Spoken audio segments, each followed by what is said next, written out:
বিসমিল্লাহির রহমানির রহিম। প্রিয় দেশবাসী, আসসালামু আলাইকুম। আমি কবি, তাই সবাইকে নিয়ে লিখাই আমার কাজ। আমার আজকের একটি স্বরচিত কবিতাটির নাম সন্তানদের প্রতি মায়ের খোলা চিঠি। মা লিখেন আমার প্রাণপ্রিয় সন্তানেরা, সকলে আমার দোয়া নিও। বাবারা, তোমরা কেমন আছো সকলে এখন? জানি তোমরা কেউ ভালো নেই, কি করে ভালো থাকবে বলো? আমিও তোমাদের ছেড়ে বিদেশে থেকে যে নেই ভালো। তোমাদের পেলে কি করে ভালো থাকি, তোমাদের কথা মনে পড়ে প্রতিটি মুহূর্তে ক্ষণে ক্ষণে। তোমরা যে সকলে ছিলে আমার আদরে মায়া মমতার রশ্মির মতন, তোমাদের পাশে থেকে আগলিয়ে রেখেছিলাম আদর সোহাগ দিয়ে ওরে মানিকের রতন। তাই তো সবাই মিলে মিশে ছিল আমাদের সুন্দর একটি পরিবার। তোমাদের নিয়ে তাই ছিল আমার সুখের সংসার। যেই সংসারে তোমাদের সুখের জন্য গর্বিত ছিল মায়ের এই জীবন। বুকে রাখতাম জড়িয়ে পাগলের মতো ভালোবাসতাম তোমাদের বলে। আমি তো মা আমার সুখ বিসর্জন দিয়ে করতাম সব সময় তোমাদের আমি মঙ্গল কামনা। মনে আছে তোমাদের জন্য জড়িয়েছি কত গাম শ্রম দিয়ে সুন্দর করতে চেয়েছিলাম সাজাতে তোমাদের আগামী দিনগুলো। আমি তো মেধা জ্ঞান দিয়ে দিন রাত কাজ করেছি যাতে তোমাদের ভবিষ্যৎ হয় উজ্জ্বল। আমার নিজের আরাম আয়াসে ভোগ বিলাসে তোমাদের পেলে গা ভাসিয়ে দিইনি কখনো। তোমাদের আমার করে হৃদয়ের সকল ভালোবাসা ঢেলে দিয়েছি জয় করতে শুধু তোমাদের মন। আমি সেই তোমাদের দরদি মা, তোমাদের ভুলে তোমাদের ছেড়ে কি করে ভালো থাকবো বলো? জানি আমাকে একা পেলে সেই সুখে কষ্টে তোমরাও ভালো নেই কেউ আগের মতন। সেই কথা ভেবে আমিও জোরে কাঁদি আর বসে বসে ভাবি দেহে দিশাহীন যেমন। খাসার বন্দি পাখির মতো করে চটপট দু চোখে ঘুম আসে না। তখন মনে হয় থাকতো যদি দুটি ডানা, আসতাম চলে শুনতাম না কারো মানা। তোমাদের ছেড়ে আমার আগে ছিল আমার ভালো মরণ, এখন বেঁচেও যে প্রাণহীনের মতো আমার দেহ খান।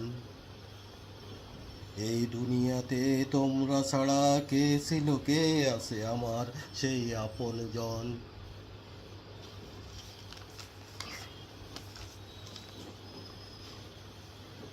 আমার ছেলেরা, তোমরা ভালো করে জানো তোমাদের বাড়িতে আমার আসার আগে মা বাবা ভাই বোন হারিয়েছি দুশ্মনদের কারণে। তোমাদের পরিবারে এসে নতুন করে বাঁচতে শুরু করেছিলাম নিয়ে জীবন। তোমাদের পেয়ে ভুলে গিয়েছিলাম হারানো মা বাবার কষ্ট জ্বালা।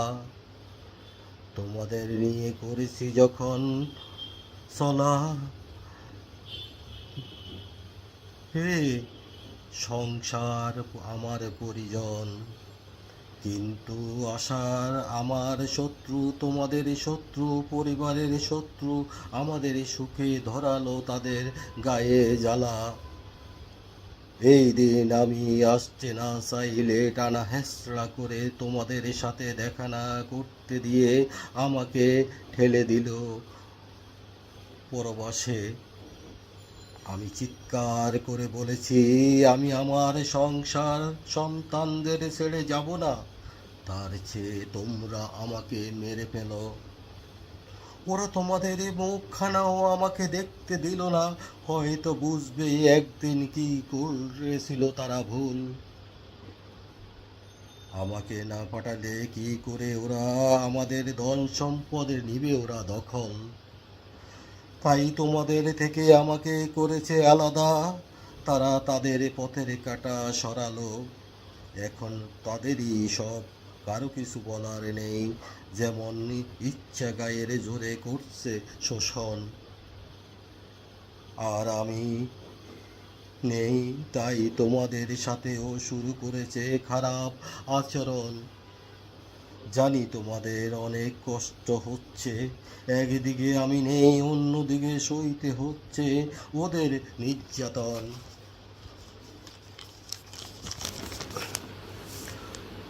ও আমার জান প্রাণ বাবারা, যেমন থাকি তোমরা ছাড়া কেউ নেই আমার আপন।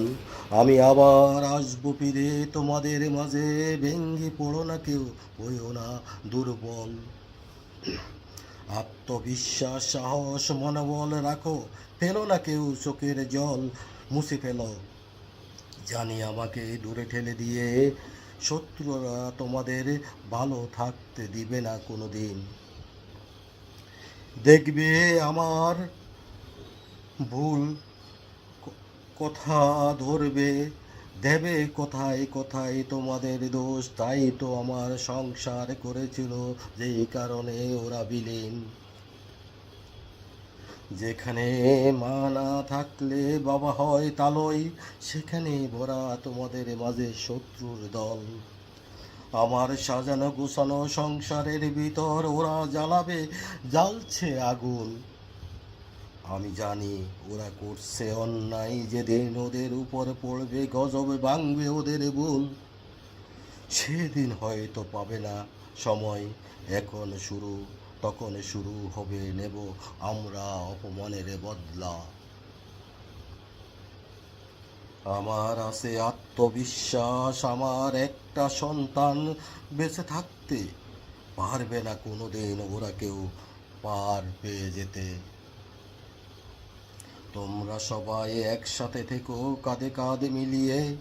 ভাই বোনরা থাকলে ঐক্যবদ্ধ হয়ে, তবে শত্রুতা দিয়ে পারবে না, তোমরা পারবে নাড়িয়ে। ওদের তাড়িয়ে দিও, আমায় তোমাদের মাঝে আনবে জানি ফিরিয়ে। যাতে আবার মায়া মমতা স্নেহ দিতে পারি তোমাদের বুকে টেনে জড়িয়ে। গড়ে উঠবে আগের মতো আবার আমাদের সংসার, আনন্দ খুশি দিয়ে।